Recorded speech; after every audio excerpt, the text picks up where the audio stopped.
This is Joe Bacino with the All-American Legacy Podcast. We're releasing this episode, episode 38, Natural Disaster, on Tuesday, October 10th. There's a lot happening right now within the 82nd Airborne Division. Our Falcon Brigade just got back from Iraq and Syria. Our Devil Brigade is in Afghanistan. Our Sustained Brigade just returned from hurricane relief efforts in Florida.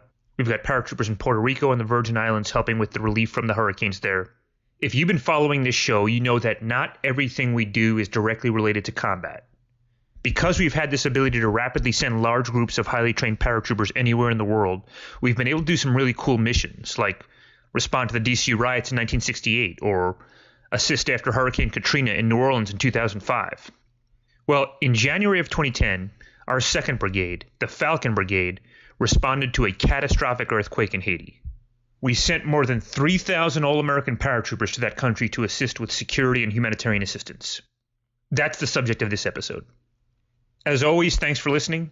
Please tell others to subscribe to the All-American Legacy Podcast on iTunes. Please leave a rating and review on iTunes as these help others find the program.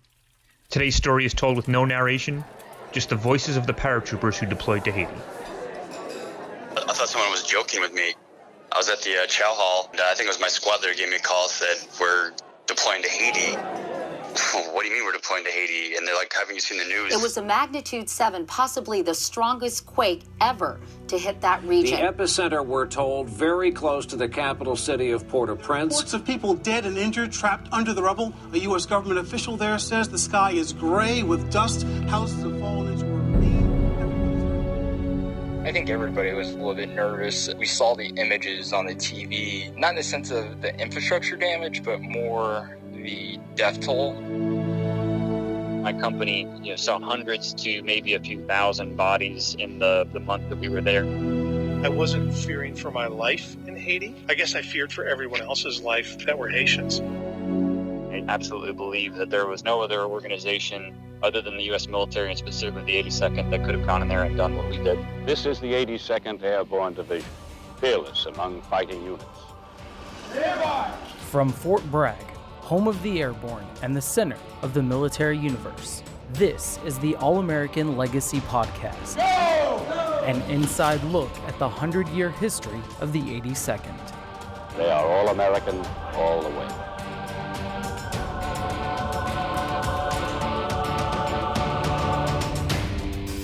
The bodies were stacked 6 to 8 feet tall, 100 feet long, 20 feet deep outside the hospital. And every night a front-end loader would come and lift all those corpses up and put them in a huge dump truck and haul them out of the city at night. During the day, those same trucks were hauling out steel and concrete and whatever else that needed to be hauled out. My name is Bill Ives, Jr., Major, United States Army. I was a physician assistant with 2nd Brigade 1325 in Haiti during 2010. 3000, left turn, 110, direct direction, We got into Haiti in the middle of the night, slept in the field at the airport there, which was miserable. All the bugs were out, the humidity was horrible. Up in the upper 80s temperature at night, during the day close to 100. So we went from freezing weather in North Carolina to extremely hot weather, very humid weather in Haiti. 100 on the heading west, jet 40. Victoria, good morning, this is 746. We had initially got sent to the airport. We stayed there for about 24 hours, headed over to a old Chinese power plant that never got developed, but it was blockaded off with walls, so at least we could stay in there. One of the things that really got our attention the first night was we went to the local hospital downtown, the University Hospital, and they had no anesthesia of any sort, no medication to numb the pain. And patients they were doing amputations on, they had no tourniquets, they had no lights, they had no electricity. Between all my medics, 40-plus medics, we gave up our headlamps so they could have headlamps at night to work with and in the dark. We normally had about 18 tourniquets in each one of our aid bags, and we downloaded every one of them but 4 each. So we emptied out any supplies we could for the University Hospital, and that helped us significantly. He left it up here. We were told that it was going to be a security mission, so we arrived with weapons, ammunition, and gear to defend anything that we needed to while we're there in Haiti. And within about a week, the bad people that were popping their heads up, learned that Americans were there, and they decided to back off and lay low.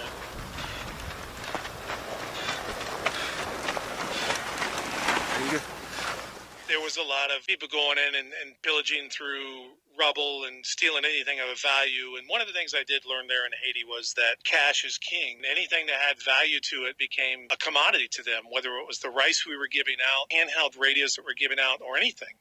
And until we could flood the market with rice was actually a commodity that people were hoarding. We figured that out, and within about 2 weeks, we unloaded truckloads after truckloads after truckloads of rice in the communities. And the guys who were hoarding this rice, now all it becomes the value, it becomes zero. Most of the buildings were completely collapsed. The Capitol building there, it imploded.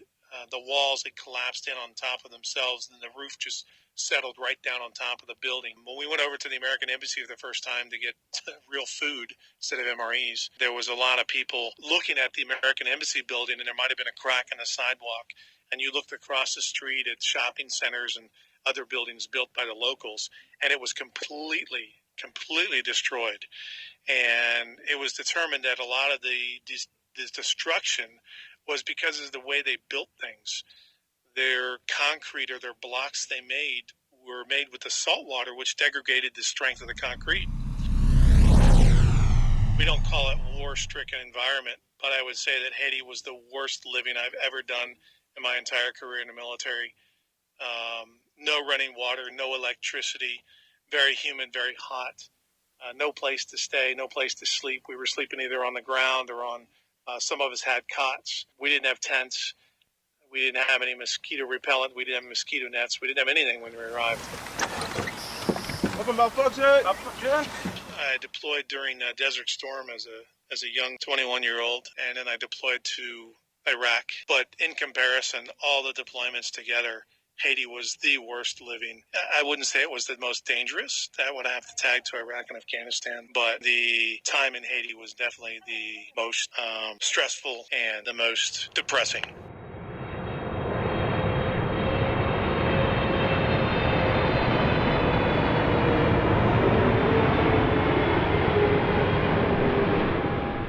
That was actually my first deployment. I think that really set up a lot of things for me in the sense of not to make rookie mistakes in a combat environment.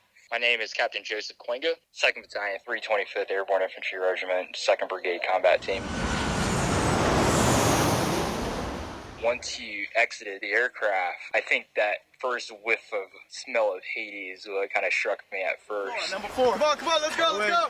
You're good. The smell and the sights was unbelievable. It was pretty graphic, actually. There's hundreds of dead bodies, just on the ground, en route to where we were going. I actually, threw up on the outside of my truck on one of my soldiers. I didn't see him standing there, but the smell was so bad of rotting food, dead bodies, and whatever else was in Haiti that I puked, and I didn't realize one of my guys was standing right there. I accidentally kind of barfed on him. If the 82nd did not go, I think a lot of interagencies and non-governmental organizations would have had an extremely difficult time distributing humanitarian aid and also doing search and rescue. Move them, let's go. Let's go. As soon as we took off, everybody kind of looked out the window. And I think the sense was, we knew we made an impact in sense of the emergency response, but we hoped that we left Haiti and the Haitians in a better position to recover from the earthquake. I had anywhere in the range between 85 and 95 personnel. The mission was somewhat unknown, other than the fact that we were, the broad mission was to conduct humanitarian operations. Soon after we got on ground, because I had vehicles and a good number of them, I was given the large northern portion of where my battalion and where the brigade footprint was on kind of the northern half of Port-au-Prince. My name is Captain Keith Benedict. I'm the company commander for Delta Company 2nd Battalion, 325th Airborne Infantry Regiment. My role really ended up being orchestrating the efforts of IGOs and NGOs. So I personally was primarily involved with Catholic Relief Services, the Haitian National Police, and the United Nations. I was fortunate to be a Rhodes Scholar and studied in the UK from 2003 to 2005 as a second lieutenant with no experience under my belt. But my focus there for my graduate studies, the program was called International Development, but I ultimately was trying to understand what is the role of the military in a post-conflict environment. Let's go. Come on. Stay with me. Almost there. We were still looking for survivors, and specifically there was a specialist, Nelson Whitney, who was my medic for the company. We rescued someone from debris, from the rubble. We heard something, and we were investigating it, and then what was crazy was another building adjacent to us collapsed right in front of us.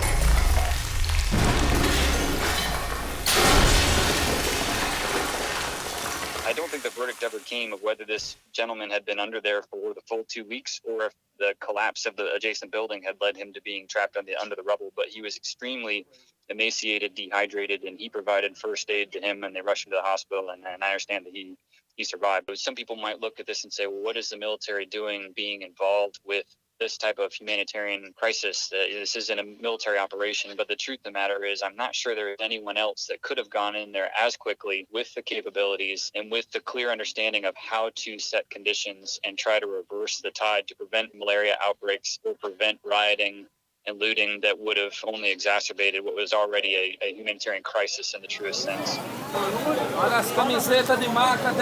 My unit was we were in Cité Soleil in Port-au-Prince, which was the roughest neighborhood. That's what we saw, the roughest neighborhood in the roughest city in one of the roughest countries in the Western Hemisphere. So that was really tricky. We had to try to devise a way to get all this food, and I'm talking tons of it, distributed over several weeks in an orderly and controlled manner. And these people are obviously quite desperate. They haven't eaten, they haven't drinking in a long time, so I can completely understand their frustrations. My name is Specialist Michael Zaski, and I was a medic deployed to Haiti to help prevent a worsening humanitarian crisis after the 2010 earthquake. So one of the first things we started handing out humanitarian rations that had been flown in, I believe, by the State Department. They were like the orange MRE bags, and we handed those out to the locals to help alleviate the initial suffering. Then after a while, we got, as more and more charity aid came in, we would hand out bigger and bigger bags of rice, grains, water. We'd hand out other supplies, blankets, tarps, buckets. I believe one of them, we even handed out some small shovels. And so just basic aid to help get people through the toughest times before anything could be reestablished. Haiti was just hit the ground running. We didn't really have the infrastructure there to support our entire unit, so we had to do it as we went. So, in the beginning of the Haitian deployment, we had very little food to start with. I believe we were at 1, maybe 2 MREs a day, and we had to ration our water out because we didn't have enough water for everyone. As the supplies caught up to us, we were able to eat more and drink more, but for the first couple days or week or so, it was pretty rough. I know I lost a lot of weight. I know a lot of other guys lost a real lot of weight because in addition to not eating, we were out there every single day, handing out food, doing a medcap, if you will, just going out there trying to treat as many people as we could. And especially when we were giving out rice, you'd have to be in the truck, or at least some people would have to be in the truck helping to move the rice out of the truck into the line. So it was a lot of heavy labor and then just working all day. So a lot of people lost a lot of weight, but it was just part of the job. What can I say? Looking back, that situation could have deteriorated so much worse and turned into such an incredible humanitarian crisis. And there's no question that they still have problems. But I think our presence, stopped maybe some unrest that could have happened, could have stopped some violence that could have happened, especially in the wake of such just desperation, where the hospital was destroyed. There was very little food coming in. So I really think that we went into a really volatile situation. We prevented it from getting out of hand, and then we were able to hand over a more manageable situation to people who followed us in the months and years after we left.